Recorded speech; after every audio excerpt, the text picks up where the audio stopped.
अस्सलाम वालेकुम। आज से चंद रोज़ पहले मोहसिन नकवी साहब के एक बयान के बाद पाकिस्तानी सियासत के अंदर एक भौचाल है, और ये भौचाल ऐसा नहीं है कि जिसकी बुनियाद या जिसका नुक्ता आगाज़ मोहसिन नकवी का एक स्टेटमेंट था। मोहसिन नकवी ने जो कुछ एक्चुअल में पाकिस्तान सारे में हो रहा है उसी की एक झलक दी है। झलक देने की उन्हें ज़रूरत क्यों पेश आई ये मुझे पता नहीं है, क्योंकि उसी निज़ाम की वो ख़ुद नुमाइंदगी करते हैं। उसका एक तगड़ा ताकतवर किस्म का मोहरा है, और जो चीज़ें पाकिस्तान में हिलती हैं, डिसीजन मेकर्स हैं, उसका एक सेंट्रल पिलर के तौर पर व्यक्त करते हैं। क्योंकि इंटीरियर मिनिस्ट्री के बगैर जो बहुत सारी कार्रवाइयाँ हुई पाकिस्तान में, जैसे 26 नवंबर पीटीआई बहुत शोर मचाती है, तो 26 नवंबर इंटीरियर मिनिस्टर के बगैर हो नहीं सकता ना। 26 नवंबर या कोई और वाक़या अगर कश्मीर में कुछ हुआ या रावला कोर्ट के अंदर एक्शन का जिक्र होता है तो वो भी इंटीरियर मिनिस्टर के बगैर नहीं हो सकता। लेकिन सवाल अक्सर ये उठाया जाता है कि इंटीरियर मिनिस्टर को या मोहसिन नकवी को ये बयान अब देने की ज़रूरत क्यों पेश आई, और उसके फ़ौरन बाद DGISPR ने उसको इंडोर्स भी कर दिया। तो क्या इससे मुराद ये ली जाए कि जो फरवरी 2024 को एक hybrid plus plus model create किया गया था उससे उनकी बस हो गई, हाथ खड़े हो गए, बस अब और नहीं, काफ़ी हो गया, हम जो कुछ कर सकते थे कर लिया, अब ये चल नहीं रहा। ये वाली स्टेज आ गई है कि बस अब आगे बढ़ना है, इससे काम गुजारा नहीं है हमारा। क्योंकि जिस चीज़ को उन्होंने छेड़ा है, अगर तो एक्चुअल उसका इम्प्लीमेंटेशन चाहते हैं तो फिर तो नून लीग और पीपल्स पार्टी मौजूदा शक्ल में जहाँ जहाँ मौजूद है वो रह नहीं सकते, और जो वो रद्दमल देंगे वो रद्दमल ये संभाल भी नहीं सकेंगे जिन्होंने ये सेटअप बनाया। क्योंकि आम तौर पर एक साथ होता था फ्रीक तो दूसरा मुतबादल उन्होंने हाथ में पकड़ा होता था, या एक मुखालिफ है एक साथ है इसको छोड़ते थे तो वो पकड़ लेते थे। पीपल्स पार्टी और नून लीग इसी तरीके से अदल बदल करते रहे। जब इन दोनों को डंप किया तो PTI आ गई। अब PTI भी अंदर है, और ये नहीं हो सकता कि पीपल्स पार्टी और नून लीग को भी मुखालिफ बना लिया जाए, तो एक फ्रीक तो साथ रहना चाहिए। आप किसी टेक्नोक्रेट को भी ला के बैठाना चाहें या मोहसिन नकवी को ही प्राइम मिनिस्टर की कुर्सी पर बैठाना चाहें, फिर भी किसी एक मेन स्ट्रीम पोलिटिकल पार्टी की सपोर्ट ज़रूरी है। PTI भी मुखालिफ हो, नून लीग और पीपल्स पार्टी भी सड़कों पे हो, मौलाना फजल रहमान भी नारे मार रहे हो, तो फिर संभाला नहीं जाएगा। संभालने के लिए बैसाखियाँ ज़रूर चाहिए होती हैं। तो अभी बैसाखियाँ फ़िलहाल मेरे दानस में तो नून लीग और पीपल्स पार्टी हैं, या तो वो इसी तनख्वाह पे गुजारा कर लें या कुछ ऐसा रद्दोबदल कर लें कि जिससे सारों के लिए काबिल कबूल हल निकल आए। होगा क्या अभी मेरे लिए कहना बहुत ही मुश्किल है। बाज़ लोगों की राय ये थी कि कश्मीर में सूरत हाल बहुत ख़राब थी, लोग वोट डालने आ नहीं थे रहे, क्वेश्चन कर रहे थे रिट ऑफ द स्टेट को। रावला कोर्ट में जो कुछ हुआ, बहुत सारी चीज़ें हमने रिपोर्ट भी नहीं की, तो उसके लिए ये बहुत अच्छी डिस्ट्रैक्शन है कि नून लीग उसकी तरफ पीपल्स पार्टी की तरफ उंगली उठा के कहे वो चोर है, और पीपल्स पार्टी सारी जो है वो उंगली उठाए और वो नून लीग की तरफ हाथ करे और वो कहे कि नहीं ये चोर है। सारा कुछ हो रहा है पाकिस्तान में। अभी इसको शायद 2, 4, 5, 6 रोज़ लगेंगे तो फिर हमें इसको समझना आसान हो जाएगा। लेकिन शायद सबके हाथ में वो जो खुले कार्ड होते थे ना ऑप्शंस के, वो ऑप्शंस के उतने आसान कार्ड अब किसी के हाथ में है नहीं। मुल्क के हालात यही हैं कि सारे जो नौजवान नस्ल ख़ास तौर पर, जिसको कॉकरोच की आजकल इंडिया वाली उस मूवमेंट के बाद पाकिस्तान में भी तशबीह दी जाती है, पढ़ी लिखी यूथ जो अनएम्प्लॉयड है, जिसके पास अपॉर्चुनिटी कोई नहीं है, वो एक डिसअपॉइंटमेंट का, मायूसी का शिकार है क्योंकि उसके पास रोज़गार नहीं है। माँ बाप ने सारी उम्र के वसाइल लगा कर बच्चे को पढ़ाया, ग्रेजुएट किया, मास्टर्स करवाया, और उसके बाद नौकरियाँ नहीं हैं, डिग्रियाँ हाथ में लेके मारे मारे फिर रहे हैं। वो यूथ जो है जिसके अंदर गुस्सा भी है और वो इस सिस्टम को, इस रौले को, इस धांधली को मानने पे भी तैयार नहीं है, वो हमें भी क्वेश्चन करते हैं, और उन लोगों को जिनको मुंतखब होकर पार्लियामेंट में बैठे हैं उनको भी क्वेश्चन करते हैं, उनकी लेजिटिमेसी को क्वेश्चन करते हैं कि क्या आप सही से मुंतखब होकर आए हैं, तो आए हैं तो फिर आप हमारे मसाइल का हल क्यों नहीं देते। वो नौजवान जो है वो एक्चुअली तो वो मूवर एंड शेकर वही है। अभी हम समझ लें इसको तो अच्छा है, साल 6 महीने और ताख़ीर कर दी तो हमें और ज़्यादा मार पिटेगी। आपको एक ताज़ा थोड़ा सा दोहराने की खातिर कि क्या हुआ, किसने क्या कहा, मोहसिन नकवी साहब और DGISPR के उन बयानात का पहले हवाला दे दूं, फिर आगे चलते हैं। दिखाइएगा जी। ये सिस्टम जिसके अंदर हम रह रहे हैं ये कोलैप्स कर चुका है। आप माने ना माने, हल एक है। आपको एडमिनिस्ट्रेटिव यूनिट्स, सूबे, उसको जो मर्जी नाम दे दें, वो जब तक आपके यूनिट्स नहीं बनेंगे और नई लीडरशिप नहीं आएगी ये काम नहीं होगा। इस निज़ाम को रीसेट करने के लिए मैं रिक्वेस्ट करूंगा हर पॉलिटिकल पार्टी से, एक कमरे में बैठना पड़ेगा। सियासत है तो सियासत है। ये जो आपका एडमिनिस्ट्रेटिव स्ट्रक्चर है, देयर इज सम प्रॉब्लम जो उस तरह डिलीवर नहीं कर रहा। Yes, good governance is essential for Pakistan. If that good governance requires an administrative reset, then let that be happen. आज इसमें बड़ी क्लियर है दोनों स्टेटमेंट में, कोई आपको इबहम नज़र नहीं आएगा। शर्जील मेमन ने जो कुछ आज कहा वो भी आपको दिखाता हूँ, और ये सिर्फ शर्जील मेमन नहीं कह रहे, बहुत सारे पीपल्स पार्टी के लोग ये कह रहे हैं, बहुत सारे नून लीग के लोग कह रहे हैं। नून लीग पीपल्स पार्टी की तरफ उंगली उठा रही है, पीपल्स पार्टी नून लीग की तरफ उंगली उठा रही है। बहुत परफेक्ट सिचुएशन है जिसमें अगर असल मसलों से तवज्जो उठानी हो तो ये खेल ने चंद दिन और, लेकिन देन व्हाट, सुनिएगा शरजील मेमन क्या कह रहे हैं। 2024 के इंतखाबात की तारीख को दोहराया गया। कश्मीर के इंतखाबात, वो फॉर्म 47 की हुकूमत थी, ये फॉर्म 47 प्लस की कार्रवाई थी। फॉर्म 47 की हुकूमत जो कि पंजाब में और वफाक में इस वक्त हुकूमत कर रही है, जो चीफ मिनिस्टर साहिबा थी या प्राइम मिनिस्टर साहब थे या मियां नवाज शरीफ साहब थे, ये भी सीटें नहीं जीते थे। वफाकी हुकूमत की उल्टी गिनती गिनने का वक्त अब शुरू हुआ जाता है। वफाकी हुकूमत पर डाका डाल दिया, पंजाब हुकूमत पर डाका डाल दिया, अब फिर वो कश्मीरियों के हक पर जो है डाका डालने की, अगर वो समझते हैं कि हर बार उनको हर चीज़ हजम हो जाएगी, इस बार हजम नहीं हो सकेगी। ये बयानात के साथ साथ वो जो कॉकरोच की आजकल बार बार गर्दान दोहराई जाती है, तो एक फैज़ अहमद फैज़ ने एक नज़म लिखी थी, उसके मैं पूरी तो नहीं पढ़ता, चंद एक मिसरे पढ़ देता हूँ। वो कहते थे, वो इसी तरह के कॉकरोचेस के लिए तशबीह जिनको आज दी जा रही है उनके लिए उन्होंने लिखा था, ये गलियों के आवारा बेकार कुत्ते के बख्शा गया जिनको ज़ौक़े गदाई ज़माने की फटकार सरमाया इनका, जहाँ भर की धतकार इनकी कमाई। बिल्कुल एंड पे आ जाता हूँ। ये फाकों से उकता के मर जाने वाले मजलूम मखलूक के अगर सर उठाए तो इंसान सब सरकशी भूल जाए। ये चाहें तो दुनिया को अपना बना लें, ये आकाओं की हड्डियाँ तक चबा लें। कोई इनको एहसास ज़िल्लत दिला दे, कोई इनकी सोई हुई दुम हिला दे। तो फैज़ ने बेसिकली इन्हीं कॉकरोचेज़ के लिए ये नज़म लिखी थी। तो हम उनसे बहुत दूर नहीं हैं उस सलाह से, सिर्फ कोशिश करें कि सारे मिलकर उसका कोई तदारुक करने की, कोई हल निकालने की कोशिश करें। नहीं तो बलूचिस्तान देखूं, केपी देखूं, अब आज़ाद कश्मीर देखूं, जहां मेरा ख्याल है कि हमने अपने हाथों से इतनी चिंगारियां फेंकी हैं कि कुछ ना कुछ ज़रूर हो ही जाए, उसको बजाय बुझाने के जलाने की पूरी कोशिश की है। तो कुछ खौफ खुदा करके हम मामलात को दुरुस्त से बढ़ाने की कोशिश करें। आज जो प्रोग्राम में हमारे साथ शुरका है डॉक्टर हुमायूं अहमद साहब हैं, पाकिस्तान तहरीक इंसाफ के रहनुमा। हमारे साथ इस्लामाबाद स्टूडियोज़ में हसन मुर्तज़ा साहब पाकिस्तान पीपल्स पार्टी से, और बैरिस्टर अकील मलिक साहब हमें ज्वाइन करेंगे PMLN से। सबको प्रोग्राम में खुश आमदीद कहते हैं। हुमायूं अहमद साहब, कश्मीर का इलेक्शन नुक्ता आगाज़ है सर, यह जो पाकिस्तान की मौजूदा ओवरऑल सिचुएशन है, इसने कुछ झंझोड़ दिया लोगों को कि हम एक नई बहस खोली है। बिस्मिल्लाहिर्रहमानिर्रहीम, या का नाबुदु व या का नस्ताइन। मुझे इमरान खान का एक इंटरव्यू याद आ रहा है, मुझे याद नहीं है कि एंकर कौन था या किसने लिया था। उन्होंने कहा था कि दुनिया के किसी भी निज़ाम में आप आसिफ अली ज़रदारी साहब या मियां नवाज शरीफ साहब को बिठा दो, वो निज़ाम फेल हो जाएगा। उन्होंने कहा था कि अगर इनको आप UK के अंदर प्राइम मिनिस्टरशिप दे दो, 5 साल के अंदर अंदर UK जो है ना कर्जदार हो जाएगा और पाकिस्तान से कर्जा मांगेगा। UK आजकल अपने वज़ीर आज़म तो उन्होंने खुद ही मुंतखब किया, नहीं क्या तुम ये कुछ ही कर रहे हैं। मैं वो बता रहा हूँ। नंबर 2, उन्होंने उस वक्त कहा था 2022 में, जब उनको एक गलत तरीके से वो साइफर जिसके बारे में उस ज़माने में सब कहते कि वो एग्जिस्ट ही नहीं करता, उसकी बेसिस पे जब निकाला जा रहा था, तो उन्होंने बाजवा साहब को मुखातिब होकर कहा था कि जनरल साहब आप हमें हटा तो रहे हो, आपसे मईशत नहीं संभलेगी। आज 4 साल बाद हमारे जो सबसे पावरफुल मिनिस्टर हैं, इंक्लूडिंग प्राइम मिनिस्टर, इन सब में, और ये मैं नहीं कह रहा, ये इनके अपने राना सनाउल्लाह साहब का भी कहना है, सबसे पावरफुल है। उन्होंने भी उस चीज़ का कहा है कि यार ये चीज़ बिल्कुल फिनिश, ख़त्म।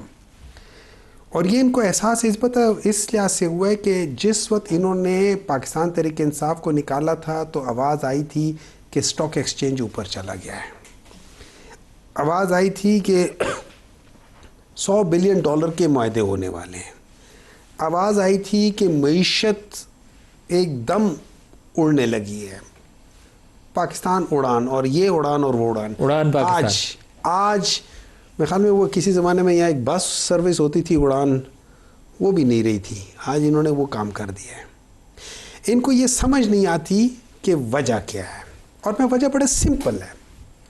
वजह ये है कि अगर आप हज़रत अली रज़ियल्लाहु ताला अन्हो का कॉल सुन लें, ये जुल्म का निज़ाम है, ये चल नहीं सकता, ये अल्लाह ताला का उसूल है, जुल्म का निज़ाम नहीं चल सकता, ये जालिम लोग हैं, ये जुल्म कर रहे हैं, कैसे चलेगा? आप मुझे बता दें, अल्लाह ताला का निज़ाम, जब अल्लाह ताला कह रहा है कि जुल्म का निज़ाम नहीं चल सकता, कुफर का चल सकता है, ये लोग कैसे चला सकते हैं जुल्म करके?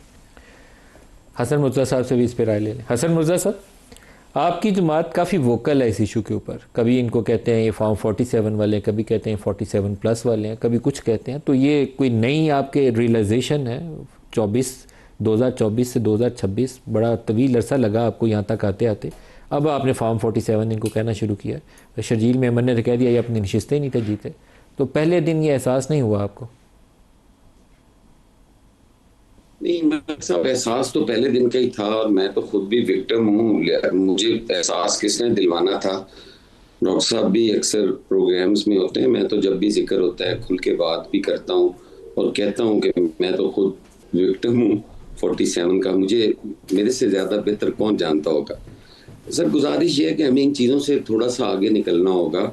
अगर हम इसी चीज़ पे फंसे रहें कि साइफ फला, मैं माजरत के साथ मैं डॉक्टर साहब के मौक़िफ़ को रद्द नहीं कर रहा, या वो ये ना समझें कि मैं कोई PMLN को सपोर्ट कर रहा हूँ। मैं चाहता हूँ कि इससे हमें आगे चलना चाहिए। हम उस वक्त भी ये बात कहते थे कि हमें इलेक्शन रिफॉर्म्स की तरफ जाना चाहिए, इसकी जो शफाफियत पे उंगलियां उठती हैं उसको करना चाहिए। और ये हम कर कहाँ सकते हैं? पार्लियामान के अंदर। आपको बेशक तहफ़्फ़ुज़ात हों, आपको जितने भी तहफ़्फ़ुज़ात हों, ख़दशात हों, आप उस गवर्नमेंट को माने ना माने, अगर तो हमने सिस्टम को बेहतर करना है तो सिस्टम में रह के करना है। इसको नदीम भाई, मैंने जनरल ज़िया-उल-हक़ के ख़िलाफ़ भी जदोजहद की है, मैंने मुशर्रफ के ख़िलाफ़ भी जदोजहद की है, मैंने बड़े बुरे हालात देखे और मैंने PMLN वक्त भी होता है जिस वक्त PMLN अपने अरूज पे थी और PMLN उस वक्त जब इनका शेख रशीद भी इन्हीं का स्पीकर था, इन्हीं का स्पोक्स पर्सन था, उसकी बदतमीजी भी बर्दाश्त की।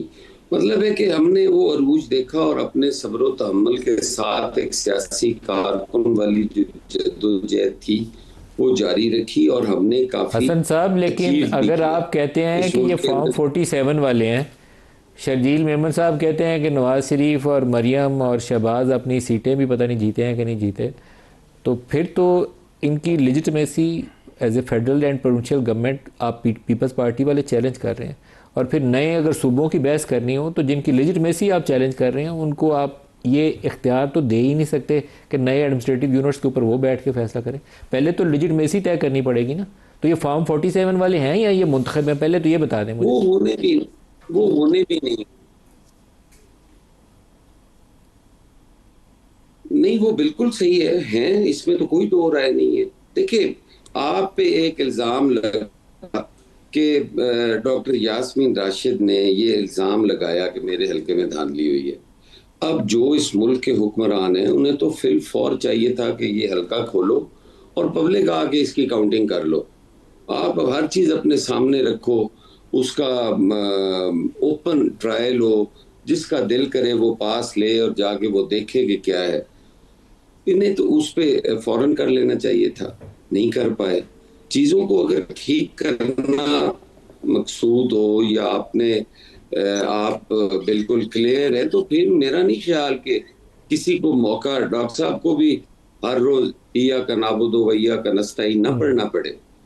फिर सही इन हालात में शर्जील मेमन का एक दफा जरा स्टेटमेंट दोबारा प्ले करिएगा तो फिर बैरिस्टर हकीम साहब आ चुके हैं, इनसे भी जवाब लेते हैं। जरा दोबारा प्ले करिएगा शर्जील मेमन ने क्या बोला। 2024 के इंतखाबात की तारीख को दोहराया गया, कश्मीर के इंतखाबात, वो फॉर्म 47 की हुकूमत थी, ये फॉर्म 47 प्लस की कार्रवाई थी। फॉर्म 47 की हुकूमत जो कि पंजाब में और वफाक में इस वक्त हुकूमत कर रही है, जो चीफ मिनिस्टर साहिबा थी या प्राइम मिनिस्टर साहब थे या मियां नवाज शरीफ साहब थे, ये भी सीटें नहीं जीते थे। वफाक की हुकूमत की उल्टी गिनती गिनने का वक्त अब शुरू हुआ जाता है।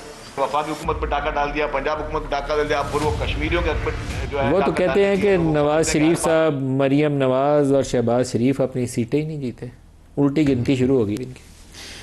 बिस्मिल्लाहिर्रहमानिर्रहीम। मलिक साहब बहुत बहुत शुक्रिया। देखिए ये 10 तारीख तक जो है तमाम तर बयानबाजी है और जो बयान आ रहे हैं वो एक इलेक्शन कैंपेन का ही हिस्सा है। अब और तो कुछ इनके पास तनकीद करने के लिए है नहीं, क्योंकि कारकर्दगी में बिल्कुल 0/0 सिफर हैं ये। सिंध की का हाल देखते हुए आज़ाद जम्मू एंड कश्मीर आपको सिफर कह रहे हैं, आप उनको सिफर कह रहे हैं? नहीं, सच कौन कह रहे हैं? सच तो हम कह रहे हैं, क्योंकि जो दिखता है वो बिकता है। और दिख क्या रहा है कि पंजाब में तरक्की दिख रही है, पंजाब में खुशहाली दिख रही है, पंजाब फूल रहा है, फल रहा है। उसके साथ साथ वहाँ के लोग जो हैं वो मुतमईन हैं, तमाम तर सर्विस डिलीवरी वहाँ पे चीज़ें चल रही हैं। जो इनिशिएटिव्स लिए गए हैं, मैं क्या आपको गिनवाऊँ, क्लिनिक ऑन व्हील से लेके जो हिम्मत कार्ड है, जो ग्रीन बसेस हैं, मतलब ये चंद चीज़ें मैंने आपको। पीपल्स पार्टी वाले कहते हैं कि मरियम नवाज अपनी तस्वीरों के ऊपर ज़्यादा मेहनत कर रही हैं, अमली प्रोजेक्ट्स वो कहते हैं सिंध में ज़्यादा हमने शुरू की। तो फिर उनसे ये भी सवाल करें कि 18 साल हो गए तो मेहनत यूनिवर्सिटी रोड पे क्यों नहीं की गई? 18 साल हो गए, पीने का साफ पानी कराची के लोगों के पास क्यों नहीं है? बाकी सिंध तो पीछे ही छोड़ दें। फिर उनसे ये भी पूछें कि वहाँ पे 47 वाले हैं या नहीं, ये बताएं। हम बिल्कुल भी नहीं है। वो तो नाम लेकर उन्होंने कहा कि नवाज शरीफ, शहबाज शरीफ, मरियम नवाज कहते रहे। देखिए फिर बात सख्त हो जाएगी। बात तो ये है कि अपनी पार्टी के टॉप लीडरशिप को जब इलेक्शन कंटेस्ट करवाना था तो कोई एक बंदा भी मैदान में खड़ा नहीं होने दिया, बिल्कुल बिला मुकाबला करवाया कि नहीं करवाया, मैं नाम नहीं लूंगा। तो नवाज शरीफ से मुकाबला कौन करता है सर? आप नहीं, आप खड़े हो जाए, आप तो उनके लॉयलिस्ट हैं। वहां पे तो खड़े हो रहे थे लोग। कौन से सर? सिंध में, जहां से नवाज शरीफ के मुकाबले में कौन खड़ा होता? देखिए क्यों नहीं खड़े? किसी पार्टी में कोई नहीं, ना इमरान खान के मुकाबले में कोई, ना डेमोक्रेसी का सबक किसी पार्टी में। क्या अतात आरड़ साहब जो है वो बिलावल के मुकाबले में नहीं खड़े हुए? खड़े तो हुए ना, मैदान में तो थे सर। तो पार्टी की डेमोक्रेसी का जिक्र हो रहा है, अताउल्लाह तारड़ और बिलावल का कहां से मुकाबला आ गया? पार्टी के अंदर इलेक्शन बात कर रहा हूं ना कि पार्टी के नवाज शरीफ के मुकाबले में अताउल्लाह तारड़ को खड़ा कर देते। डाई हार्ड लॉयलिस्ट है ना वो, तो आप ये भी नहीं रिस्क लेते कि तारड़ को ना 2 वोट पड़ जाए। नहीं, ऐसी बात नहीं है। देखें मैं इस तमाम तर मामले पे एक वाज़ेह तौर पे आपको बताऊं, ये सिर्फ और सिर्फ 10 तारीख तक स्टेटमेंट्स हैं। आप एक जय्यद सहाफ़ी हैं, आपने कई इलेक्शंस कवर किए। इस इलेक्शन के हवाले से इन स्टेटमेंट्स का मकसद सिर्फ डिस्ट्रैक्शन? मेरे ख्याल से इन स्टेटमेंट्स का जो मकसद है वो ये है कि जब आपके पास आपका मंशूर में कोई ऐसी चीज़ ना हो, आप कहें कि हक़ हाकमियत, हक़ मलकियत, कौन से हक़ मलकियत? क्या वहाँ पे लोग मालिक नहीं हैं? वहाँ पे जो बिलावल की स्टेटमेंट वैसे अच्छी थी, आप बुरा चाहे माने, लेकिन वहाँ पे कश्मीर के लोगों को ये सुनना था जो उसने कहा, ये सुनना चाहते थे वो। अगर सुना तो फिर, लेकिन रावला कोर्ट पे ना आप बोले हैं तो ना बिलावल बोले, लेकिन ये स्टेटमेंट ठीक है। वो सुनना चाहते थे यही चीज़ें, तो फिर क्यों नहीं वोट किया? क्यों फिर वो तरक्की को वोट कर रहे हैं? फिर क्यों वो इंफ्रास्ट्रक्चर को वोट कर रहे हैं? आपका दावा है ना, वोट पड़ा पीपल्स पार्टी तो कहते हैं ठप्पे मारे, वो तो कह रहे हैं कि ठप्पे मारे। बताएं, जो 4 सीटों का बताते थे, जो मीरपुर की 4 सीटें हैं मलिक साहब, मैं बिल्कुल ऑनेस्टली अगर आपको बताऊं, राना साहब की भी स्टेटमेंट आपने सुनी होगी, उन्होंने कहा 4 सीटों से बात शुरू हुई, हमने कहा ले आए एविडेंस, ले आए, फिर उन्होंने कहा नहीं ये असल में 3 सीटें थी। उन्होंने कहा चले 3 का दिखा दें, उसमें कहा नहीं वो 2 थी। फिर आखिर में 1 में बात आई और 1 में भी वो सबूत नहीं दिखा सके। सारों का ही रोल है सर।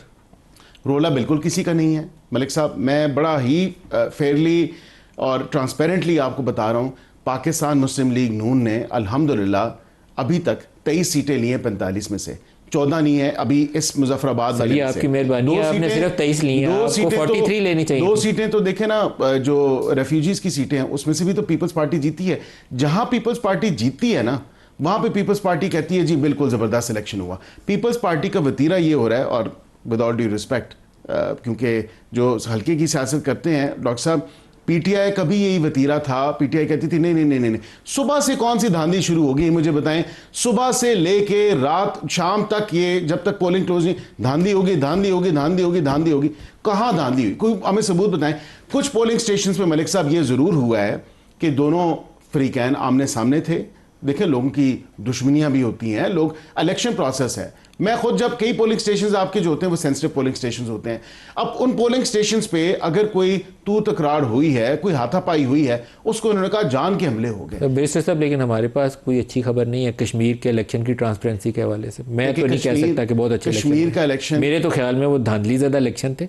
और मैं आपके वोटिंग काउंट से भी, देखिए मैं तो फिर कहूंगा सबूत जो क्लेम है आपका अवाम के सामने सबूत रखें। 2024 का सबूत ये लाएं, इनसे पूछें ये जो फॉर्म 47 कहते हैं, ये फॉर्म 47 का इनसे सबूत मांगे ना, आप मानेंगे? सबूत नहीं लेके आए। सबूत तो पाकिस्तान में बस जो पकड़ा जाए वही सबूत है, बाकी कोई यही बात। अब सबूत, सबसे बड़ा सबूत यह है कि अपनी दौरे हुकूमत में, आखिरी बात करूंगा, डस्का के इलेक्शन में क्या हुआ था? धुंध डाली थी ना, खान खान साहब ने और उनकी पार्टी ने, पीटीआई ने, अपनी हुकूमत में वो सारे बाई इलेक्शन हार गए थे। शायद एक सियालकोट वाली एमपीए की सीट थी वो जीते थे, पीएम बाकी सारी सीटें हार गए थे। सर ये कश्मीर में हुआ क्या है, पहले आप किस बात नहीं सुन लें।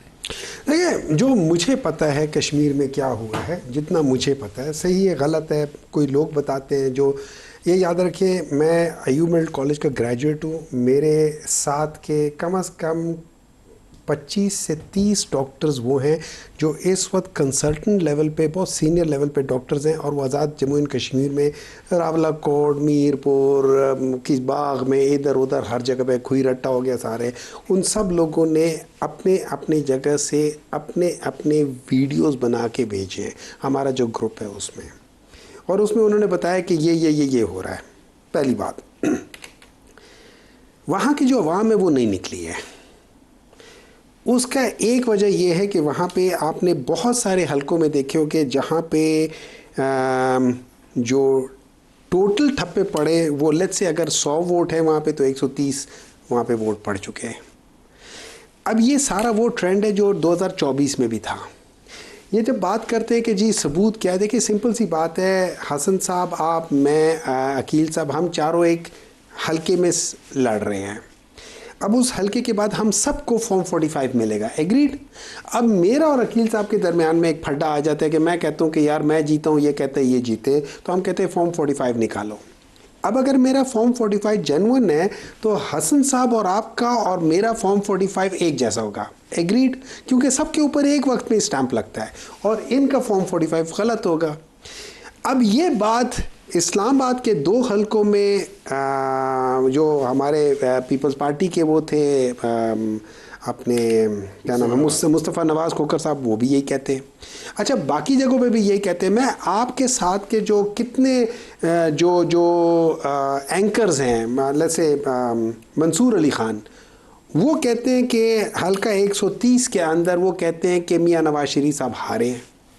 वो कहते हैं मैं एक एक चीज़ के बारे में बता के सकता हूँ, और ये एक वो नहीं है, ये हर एक ये कहता है। जो उधर वो थे यहाँ पे कमिश्नर साहब थे पिंडी के, उन्होंने भी यही कहा था। आपको पता उसके बाद कमिश्नर साहब कहाँ गए? मुझे नहीं पता ना, आपको सिर्फ पता उनकी एक प्रेस कॉन्फ्रेंस की जरूरत थी, उसके बाद पीपल्स पार्टी को रात में उसी में अलायंस अनाउंस कर दिया था, उसके बाद उनकी जरूरत नहीं रही। अच्छा, मैं आपको एक बात, उससे मुझे याद आया, मैं आपको एक बात बताता हूँ, ब्रेक ले अगर उस दिन, मैं एक फाइनल कर लूँ, अगर उस दिन रात को जल्दी में अपनी चौथी प्राइम मिनिस्टरशिप के लिए मियाँ नवाज शरीफ साहब वो ना करते और वो कह देते कि यार ये ठीक नहीं है, वो लीडर बन जाते, शायद लीडर बन जाते, लेकिन उनकी उस चीज की वजह से आज वो एक गुमनामी की जिंदगी गुजार रहे हैं। एक ब्रेक ले लेंगे, हमारे साथ रहिए।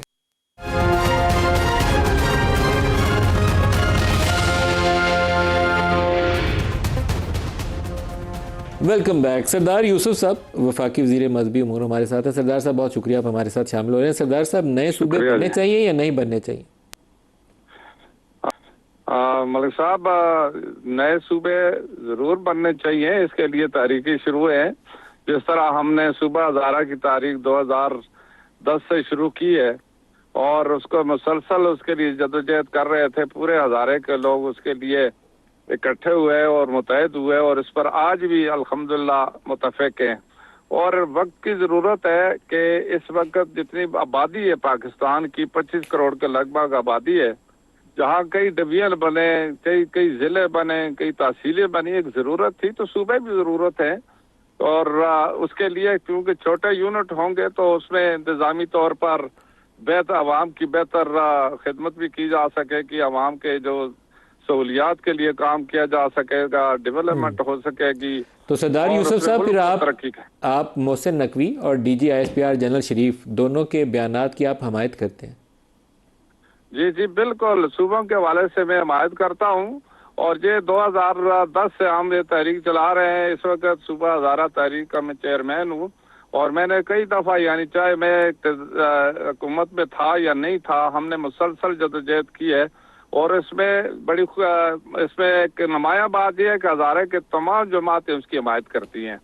और इसी तरीके से जहाँ भी मुल्क में अगर नए यूनिट बनाने की ज़रूरत है, और इसकी ज़रूरत इस वजह से भी है कि अगर पाकिस्तान को मुस्तहकम करना है, मैशत को बेहतर बनाना है और मसाइल को हल करना है, तो छोटे यूनिट नागुज़ीर हैं और उनको बनाना चाहिए।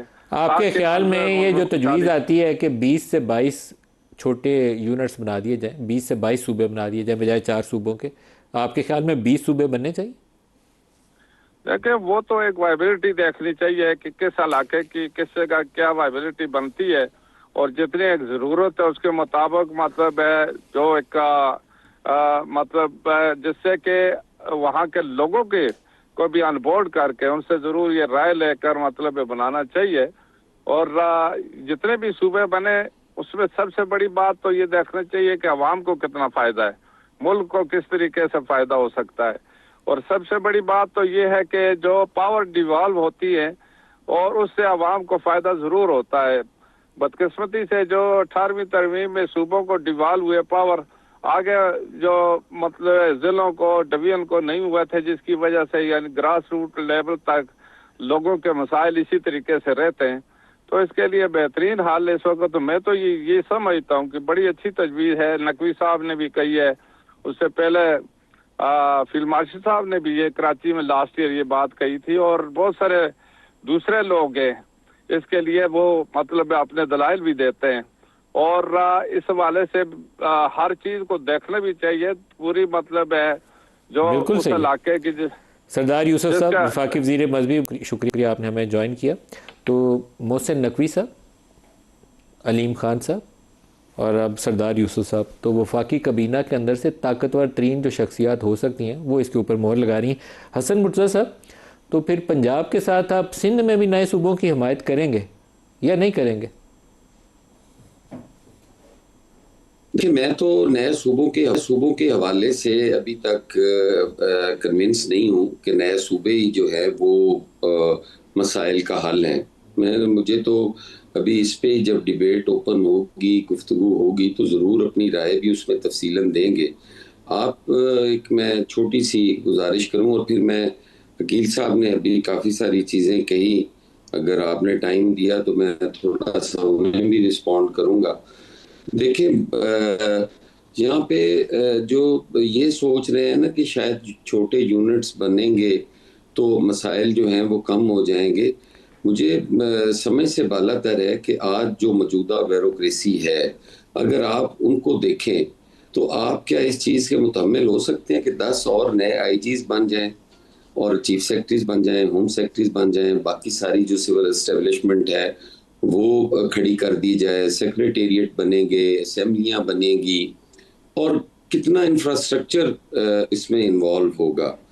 तो जो मुल्क पहले ही हर साल ये सोच कर अपना बजट करता है कि इस दफ़ा हमने IMF को इतने पैसे अदा करने हैं और इतना नया कर्जा लेना है, तब ये कर्जा हमने अदा करना है, तो वो क्या इन अखराजात का मुतहम्मिल हो सकता है?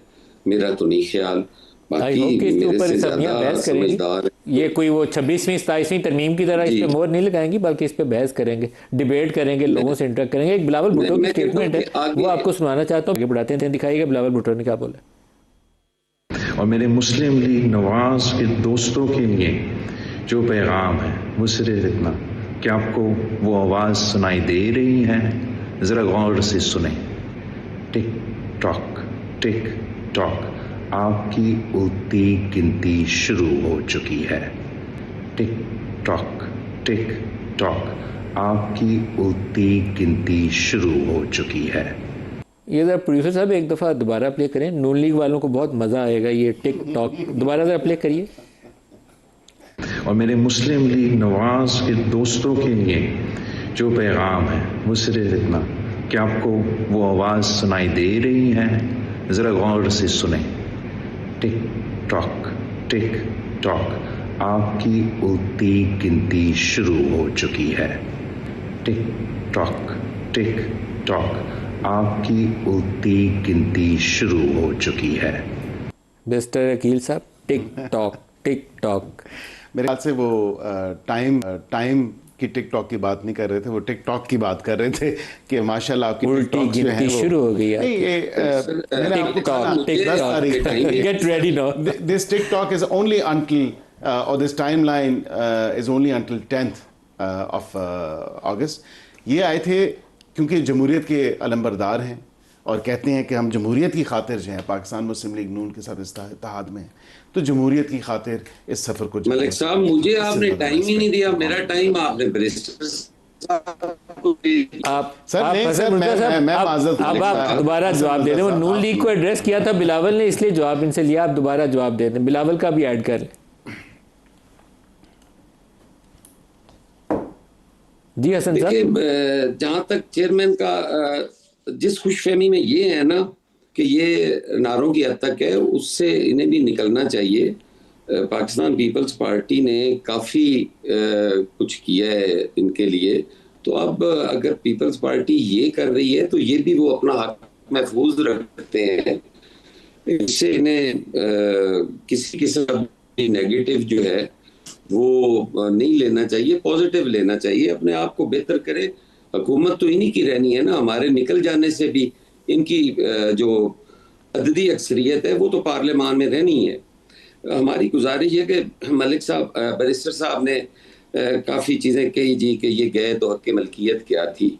हक़ मलकियत और हक़ हाकमियत जो थी वो यही था कि आपका जो एक ऑपरेट करता है ना कश्मीर को, एक वज़ीर बैठ के, वफाकी वज़ीर अमूर कश्मीर, वो उनको कहा था कि वो आप डिसाइड करेंगे कि क्या होना है, क्या आप करना चाहते हैं, आपकी मर्ज़ी के मुताबिक होगा।